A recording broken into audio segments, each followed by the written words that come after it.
Swati Maliwal case में सियासत अब भी तेज है। अरविंद केजरीवाल ने बीजेपी पर आरोप लगाया है कि उनके बुजुर्ग माता पिता को परेशान किया जा रहा है। वहीं इस पूरे मामले पर बीजेपी ने भी पलटवार किया है। अपडेट मामले में यह है कि विभव कुमार को आज 30 हजारी कोर्ट में पेश किया जाएगा, क्योंकि आज विभव कुमार की पुलिस कस्टडी खत्म हो रही है। तो विभव कुमार की आज 30 हजारी कोर्ट में पेशी होनी है, पुलिस कस्टडी खत्म हो रही है और इस पूरे मामले पर सियासत लगातार जारी है। अरविंद केजरीवाल ने आरोप लगाया है कि इस पूरे मामले पर उनके माता पिता को घसीटा जा रहा है, परेशान किया जा रहा है।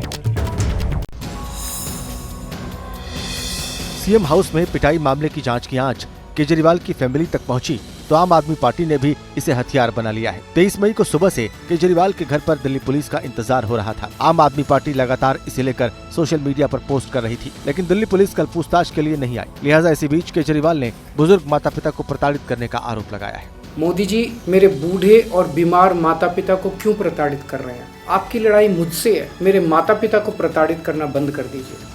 वहीं आज विभव कुमार की भी कोर्ट में पेशी है। आज 30 हजारी कोर्ट में विभव को पेश किया जाएगा। तो वहीं पुलिस 13 मई के तार जोड़ने में लगी है। पुलिस विभव को मुंबई में 3 लोकेशंस पर लेकर गई थी। सूत्रों के मुताबिक विभव ने मुंबई में ही अपना फोन फॉर्मेट किया था।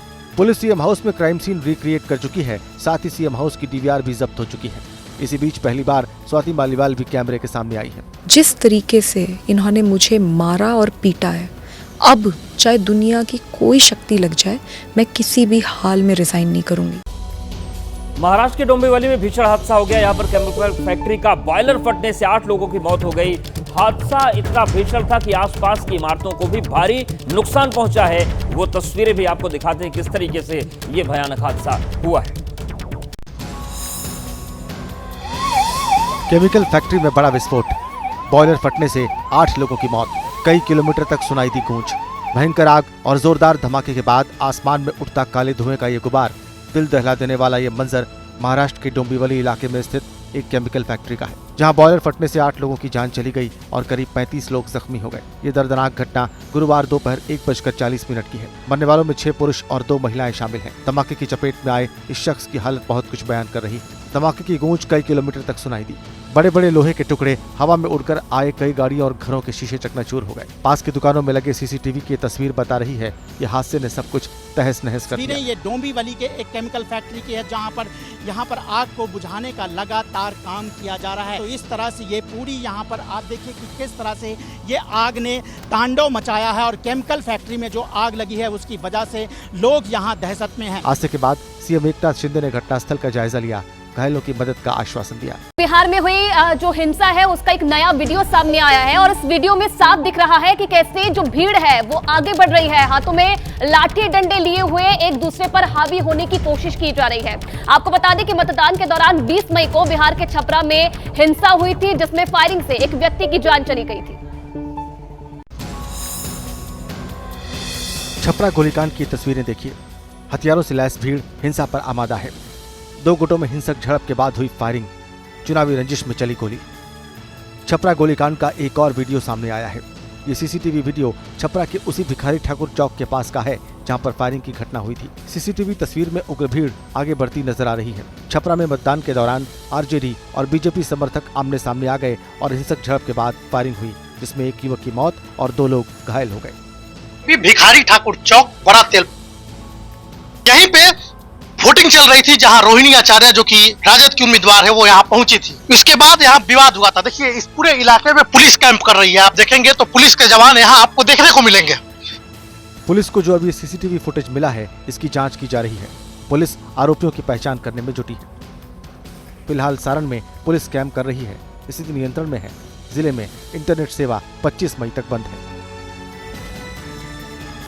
कलकत्ता हाईकोर्ट के ओबीसी रिजर्वेशन का जो सर्टिफिकेट था उसको रद्द करने के बाद अब सूत्रों के हवाले से खबर ये मिल रही है कि यूपी सरकार भी इस तरफ कदम बढ़ा रही है। यूपी में जिन मुस्लिमों को ओबीसी कोटे से आरक्षण मिल रहा है उसकी जानकारी जुटाई जाएगी और उसके बाद रिपोर्ट सीएम को सौंपी जाएगी। यूपी सरकार ये पता लगाने की कोशिश करेगी कि मुसलमानों को आखिर किस नियम और व्यवस्था के तहत ओबीसी कोटे में आरक्षण दिया जा रहा है। यूपी में 20 से ज्यादा मुस्लिम जातियों को ओबीसी कोटे में रिजर्वेशन मिलता है। जिन्हें आरक्षण मिलता है उनमें मनिहार, मुस्लिम कायस्थ, मोमिन, मंसूरी, कसकर, गद्दी, घोसी, हज्जाम, नाई, सलमानी, चिकवा, कसाई, कुरैशी, तमोली, तेली, दर्जी, इदरीसी, फकीर, बंजारा, बढ़ई, सैफी, माली, जाट समेत कई और जातियां हैं। आपको बता दें कि समाजवादी पार्टी सरकार में इसके लिए नियम बनाए गए थे। अब ये जान लीजिए कि यूपी में योगी सरकार आखिर आरक्षण की समीक्षा कैसे करेगी। सरकार इसका पता लगाएगी कि आरक्षण देने का आधार क्या है।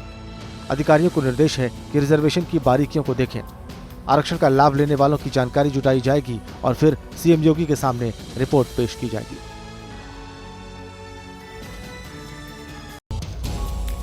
देखिए, एक तरफ जहां बंगाल से लेकर यूपी तक मुस्लिम आरक्षण पर रण छिड़ा हुआ है, तो वहीं इसी को लेकर प्रधानमंत्री नरेंद्र मोदी और राहुल गांधी आमने सामने आ गए हैं। प्रधानमंत्री नरेंद्र मोदी ने विपक्ष को आड़े हाथों लिया है। उन्होंने आरोप लगाया है कि इंडिया गठबंधन ये कह रहा है कि भारत पर पहला अधिकार मुसलमानों का है, तो वहीं राहुल गांधी ने भी पलटवार किया है। राहुल गांधी ने ये कहा है कि बीजेपी और आरएसएस के लोग आरक्षण को खत्म करना चाहते हैं। लोकसभा चुनाव में अब सिर्फ 2 दौर की वोटिंग बची है। इसी बीच चुनावी रणभूमि में मुस्लिम आरक्षण का मुद्दा एक बार फिर गर्मा गया है। पीएम मोदी ने मुस्लिमों और रिजर्वेशन को लेकर कांग्रेस और टीएमसी पर गंभीर आरोप लगाए। पीएम ने कहा कि जो आरक्षण ओबीसी को मिलना चाहिए वो घुसपैठियों को दिया जा रहा था। इन लोगों ने वोट बैंक के लिए देश का विभाजन करवाया। एक भारत और दो मुस्लिम राष्ट्र बनाए। अब हिंदी वाले लोग कह रहे हैं कि बचे हुए भारत पर भी पहला अधिकार मुसलमान का है।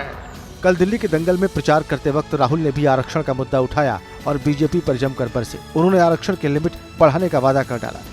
ये रिजर्वेशन को मिटाने की बात करते हैं। हमने अपने मैनिफेस्टो में साफ कह दिया है कि ये जो 50% की लिमिट है इसको हम हटा देंगे। रिजर्वेशन को हम 50% से भी आगे बढ़ाने जा रहे हैं।